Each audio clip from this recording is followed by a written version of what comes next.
We often buy not for who we are, but for who we want to be. A future self that doesn't exist yet, funded with money we don't have today. Aspiration becomes a trap when it replaces progress. We don't consume what we need, we consume who we hope to become. Chapter 3. Aspirational consumerism, spending today for the future you don't have yet. We buy aspirational versions of ourselves. One of the most subtle forces shaping modern financial behavior is the desire to buy not who we are, but who we hope to become. Aspirational consumerism convinces us that certain purchases will help us step into a more successful, confident, or admired version of ourselves. We are not simply buying objects, we are buying identities. And while this desire is deeply human, it often leads us into financial patterns that promise transformation, but deliver only temporary emotion and long-term cost. The idea begins with imagination. We envision a future self who is more accomplished, more disciplined, more respected. This future version of ourselves is someone we admire. They live the life we want to live. And because that image feels inspiring, we attempt to bring it closer by purchasing the symbols associated with it. A designer item becomes more than a product. It becomes a bridge to a more impressive identity. A luxury experience becomes more than enjoyment. It becomes proof that we are moving toward the person we aspire to be. But buying an aspirational version of ourselves creates a dangerous illusion. It allows us to feel briefly aligned with a life we have not yet built. Instead of motivating real growth, it can replace it. The mind feels rewarded without the discipline, sacrifice, or consistency that genuine progress requires. The emotional satisfaction of appearing closer to the future we desire can overshadow the financial discipline necessary to actually reach it. Aspirational purchases also shape how we see ourselves. We begin to believe that owning certain things makes us a certain kind of person. But identity built on consumption is fragile. It depends on maintaining the symbols rather than developing the substance. When circumstances change, income fluctuates, responsibilities grow, or priorities shift, the aspirational lifestyle becomes difficult to sustain. What once felt inspiring becomes a weight, a reminder of the distance between the life we display and the life we are truly living. The emotional cost deepens because aspirational buying often masks insecurity. When we feel uncertain about our progress, appearance becomes a substitute for confidence. When we fear being underestimated, we reach for symbols that signal success. When we are unsure of our direction, we buy items that make us feel temporarily certain. This is not vanity, it is vulnerability. Aspirational purchases provide emotional relief, but they also postpone the inner work needed to build real strength. Financially, the implications are significant. Money directed toward aspirational identities is money withdrawn from genuine progress, savings, investments, skill development, or debt reduction. These are the actions that build the future we imagine, but they are often overshadowed by the temptation to feel successful now. Aspirational spending accelerates outward appearance at the expense of inward growth, creating a gap that becomes harder to close over time. The path toward freedom begins with recognizing this dynamic. Buying aspirational versions of ourselves is not wrong, it is simply ineffective. It gives us the feeling of advancement without providing the foundation for it. Real transformation requires choices that may not be glamorous: consistency, restraint, patience, and clarity. These actions rarely produce the visible markers of success immediately, but they lead us to a life where the aspirational version of ourselves becomes real, not performed, not displayed, but lived. But This book will guide you through that shift. When you understand why we buy aspirational versions of ourselves, you gain the insight needed to redirect your energy toward building the identity you desire, rather than purchasing symbols of it.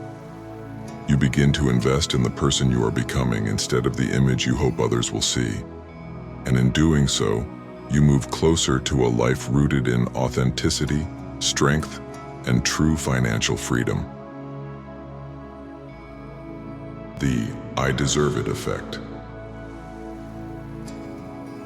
The phrase "I deserve it" carries emotional weight. It emerges in moments of fatigue, frustration, or longing, moments when we seek comfort or recognition after enduring stress or disappointment. On the surface, it sounds like self-care, a gentle reminder to honor our efforts. Yet in the world of aspirational consumerism, this phrase often becomes a doorway to financial decisions that soothe emotions but weaken long-term stability.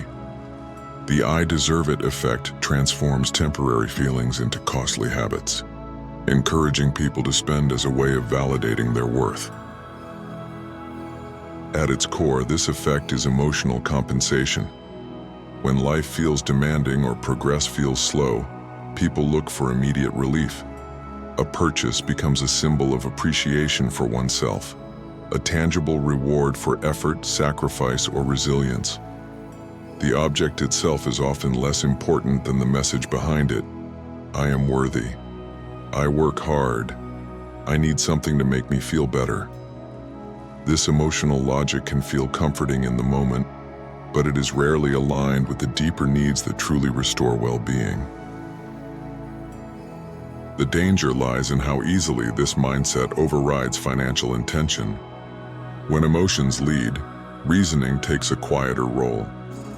Instead of asking whether an expense supports long-term goals, individuals focus on whether the expense will temporarily relieve stress or frustration.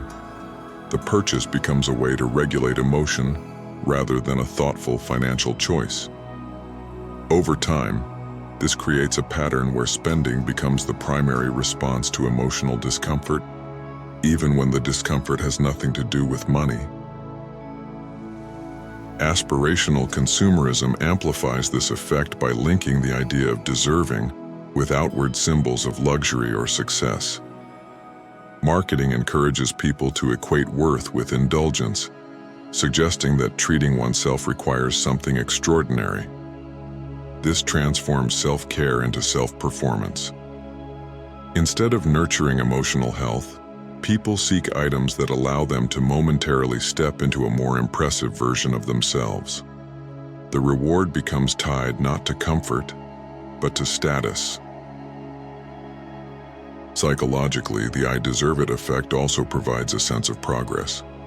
When progress feels slow or difficult, buying something can create the illusion of movement. It feels like taking control. It feels like claiming a victory. But because the victory is external, it fades quickly. And each time it fades, the emotional urge to reward oneself returns, even stronger. What began as an occasional treat becomes a recurring behavior that mimics emotional fulfillment, but never truly provides it. Financially, the cost can be significant. These purchases often accumulate silently: a high-priced meal, a luxury accessory, an impulsive upgrade, an experience chosen not for its meaning, but for the feeling of reward it promises. One decision seems harmless, but repeated over time, they shift money away from savings, investments, and long-term goals. The "I deserve it" effect becomes a barrier to genuine financial freedom, replacing discipline with emotional impulse. The most important truth is this: deserving rest, care, or recognition is not the problem. Every person deserves moments of joy and comfort. The challenge lies in distinguishing what truly nurtures us from what temporarily distracts us. Real self-care strengthens us. It does not weaken our foundation. It aligns with long-term well-being rather than substituting for it. Breaking free from the "I deserve it" effect begins with awareness. Before responding to the emotional impulse, pause and ask, what do I truly need right now? Often the answer has nothing to do with spending. It may be rest, connection, clarity, or simply a break from pressure. When we meet these needs directly, the urge to compensate through purchases fades. We reclaim our emotional balance, and with it, our financial wisdom. This book will continue guiding you toward that clarity. By understanding the emotional power of the "I deserve it" effect, you gain the ability to choose rewards that enrich your life, not ones that pull you further from the future you are trying to build. How marketing exploits your ego.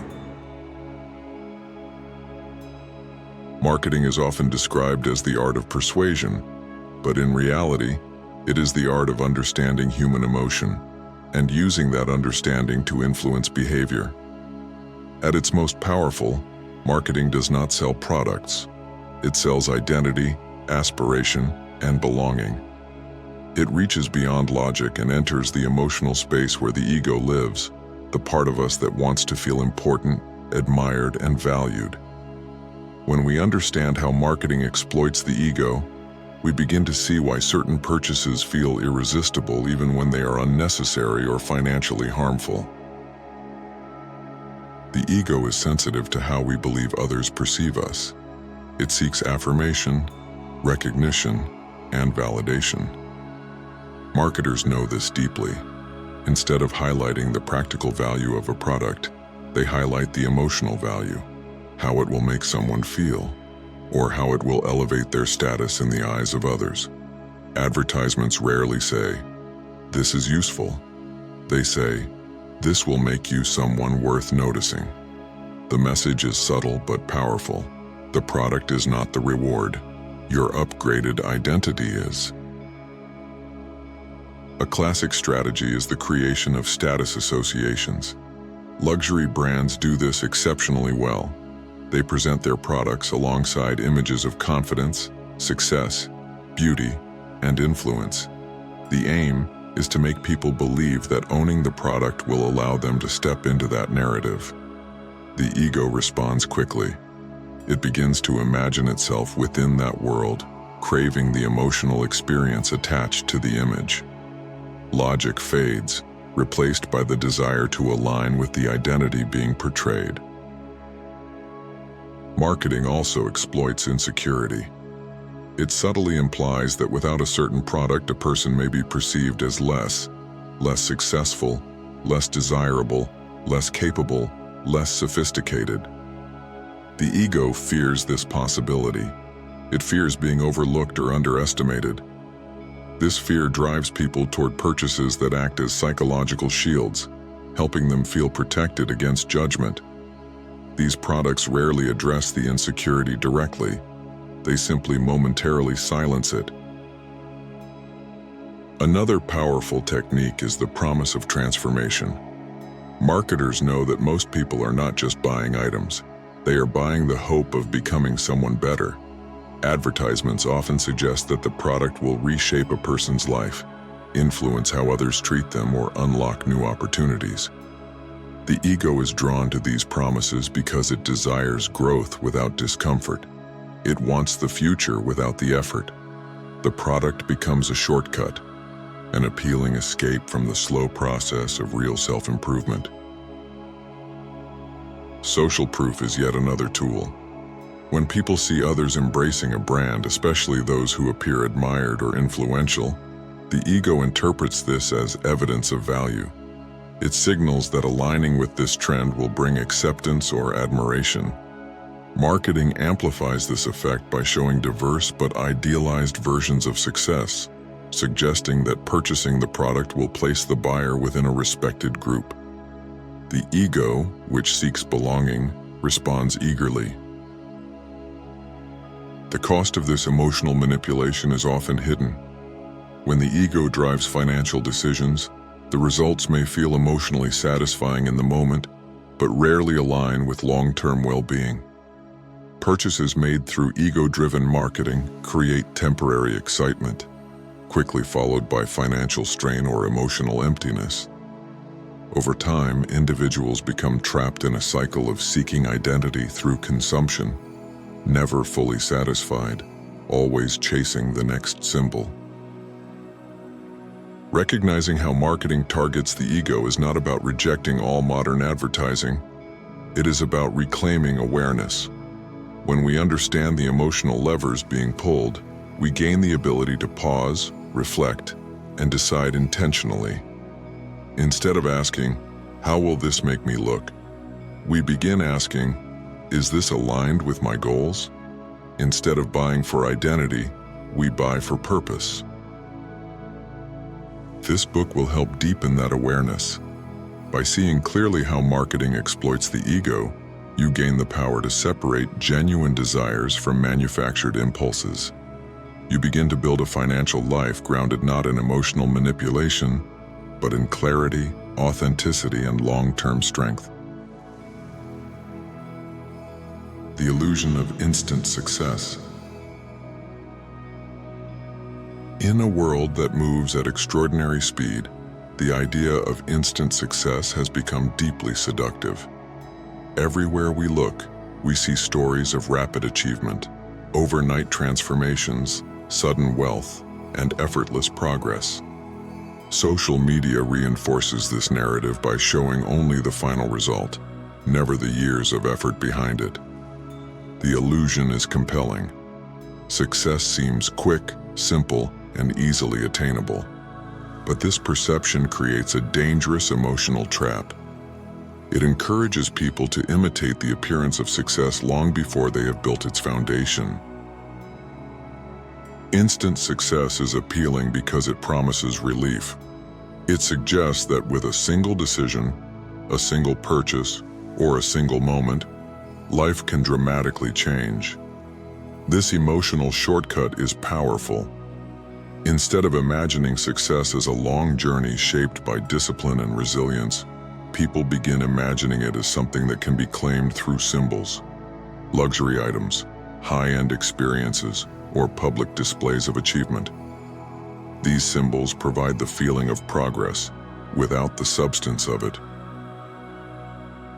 The illusion becomes even stronger because society celebrates visible results far more than invisible effort. Someone who works quietly for years may receive little recognition, while someone who displays signs of success receives immediate admiration. This reinforces the idea that the appearance of achievement carries more social value than the actual process of achieving it. As a result, many individuals attempt to mimic the final stage of success without completing any of the earlier steps. Financially, this mindset has significant consequences. Instead of building savings, people invest in symbols. Instead of focusing on education, skill development, or long-term planning, they divert money toward items that create the impression of advancement. The pursuit of instant success becomes a substitute for real growth. It delivers momentary emotional satisfaction, but creates long-term vulnerability. When challenges arise, as they inevitably do, these symbols provide no support. They cannot pay a bill, reduce stress, or offer stability. Psychologically, the illusion of instant success undermines resilience. When people believe success should come quickly, they become discouraged when progress is slow.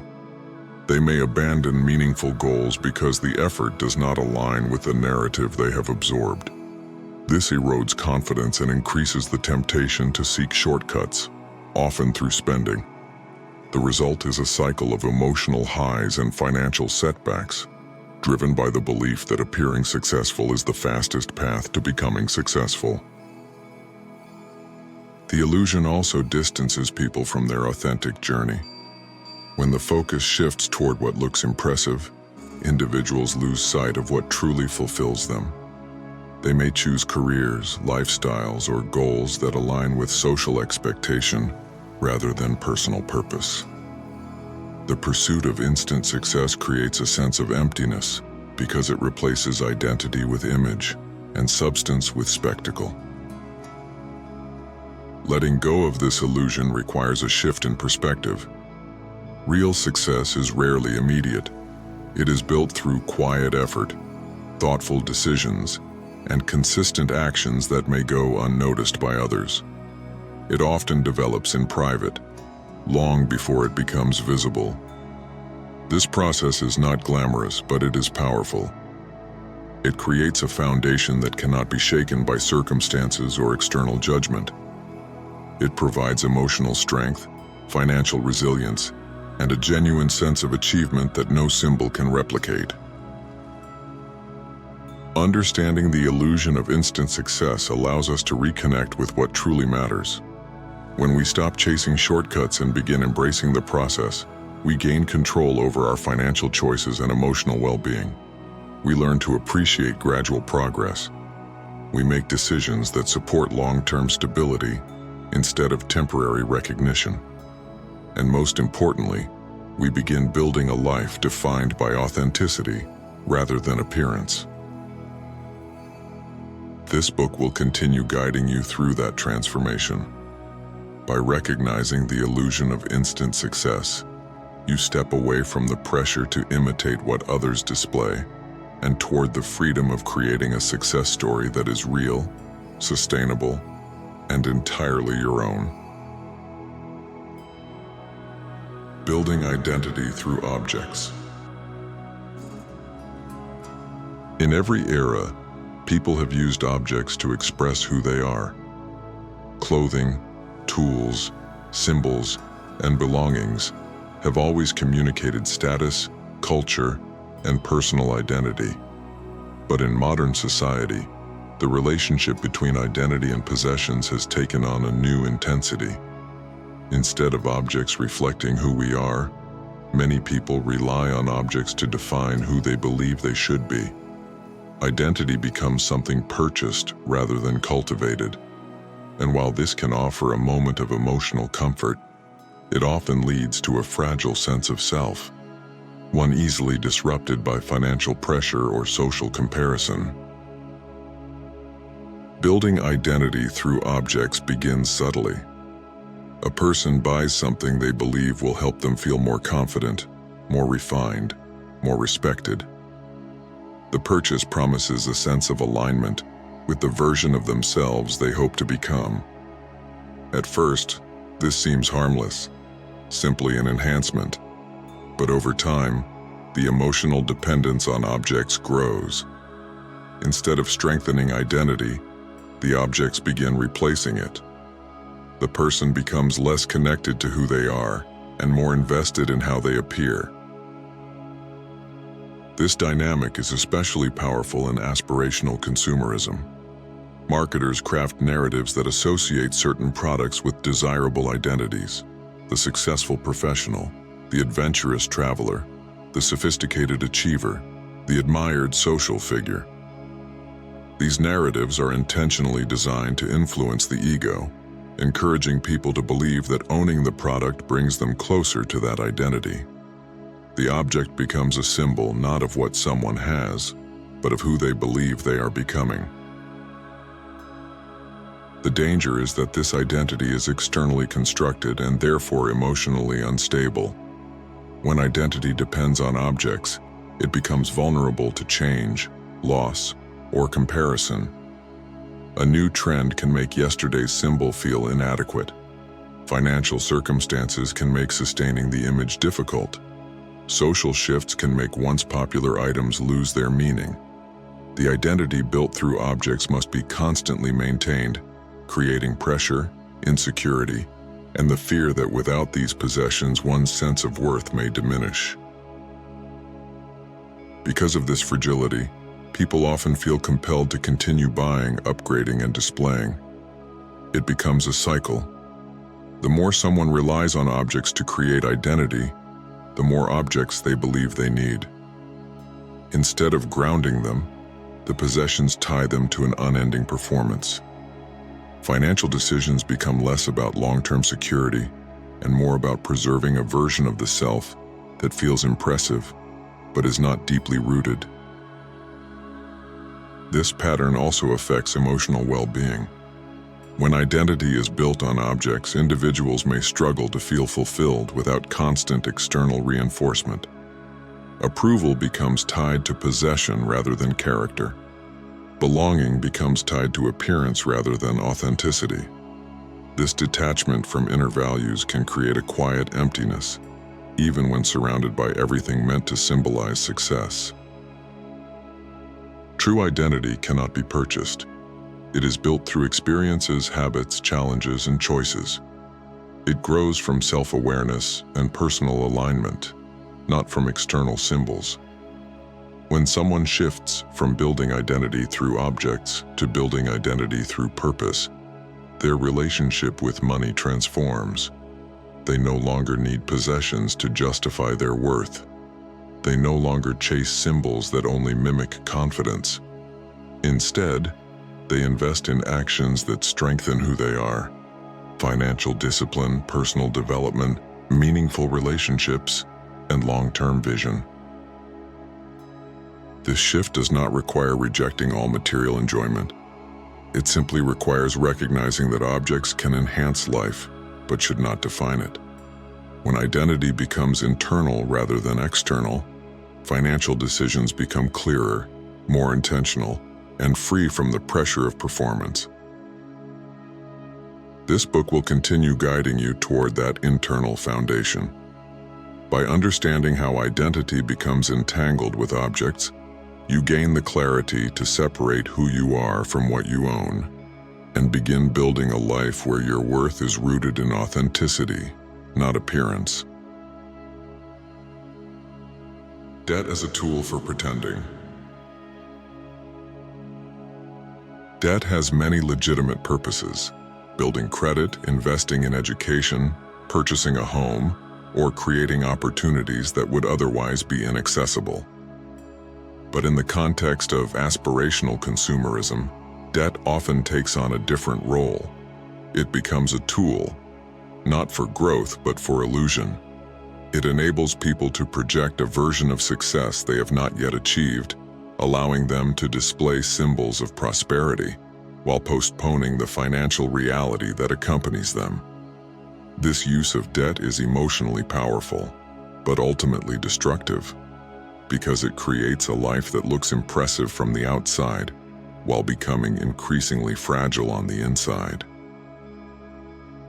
The temptation begins with the desire to keep up with the appearance of progress. When a person feels behind, financially, socially, or professionally, the easiest way to close the gap is through borrowed money. Credit offers immediacy. It allows someone to step into a lifestyle they admire long before they can sustain it. New clothes, upgraded devices, luxury experiences, cars beyond their means. Debt makes all of this possible. But real prosperity cannot be borrowed. It must be built, slowly and intentionally. When someone uses debt to pretend, the illusion may be convincing, but it comes with a hidden cost that grows with time. Emotionally, debt used for pretending provides a temporary sense of relief. It allows people to feel included, admired, or validated. It gives them access to environments where they believe they must appear a certain way to belong. But this emotional relief is short-lived. When the moment passes, the debt remains, creating a weight that gradually undermines confidence. What once felt like empowerment becomes obligation. The purchases designed to enhance identity begin to limit it. Financially, the impact is even more profound. Debt requires repayment, often with interest, meaning the cost of the illusion increases with every passing month. Money that could have been saved, invested, or used to build stability is redirected toward maintaining the illusion of success. Over time, this reduces financial flexibility. Emergencies become more stressful. Opportunities become harder to pursue. The person becomes tied not to their aspirations, but to the payments that sustain their performance. The most dangerous aspect of using debt for pretending is how quickly it normalizes unsustainable behavior. Once someone grows accustomed to using credit to uphold an image, it becomes increasingly difficult to step back. The lifestyle becomes part of their identity. Admitting that it is unaffordable can feel like admitting failure, even when the truth is simply that the lifestyle was never meant for their current financial stage. The fear of judgment keeps them locked into a cycle where debt grows faster than their income or stability. This cycle also affects emotional well-being. Debt creates constant background stress, a quiet tension that follows a person into every decision. They may appear confident, but internally, they know the truth. Their financial life is slipping out of alignment. This dissonance between appearance and reality erodes peace of mind.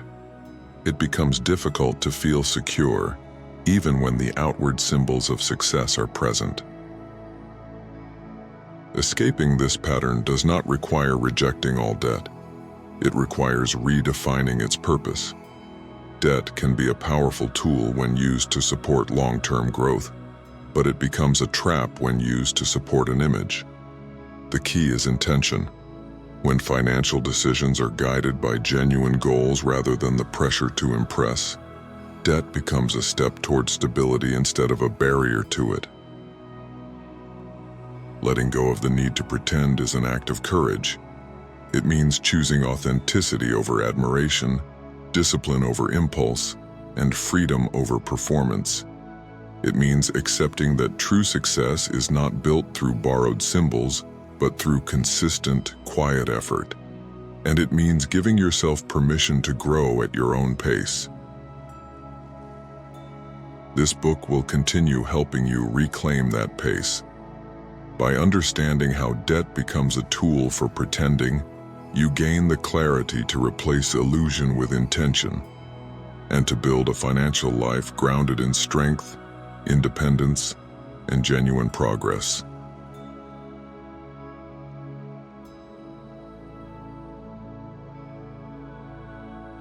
If you believe this chapter could help someone, feel free to share it. Let us know your thoughts in the comments. We read every single one. And if you enjoyed this audiobook, please like and subscribe. Your support truly helps us keep creating more content like this.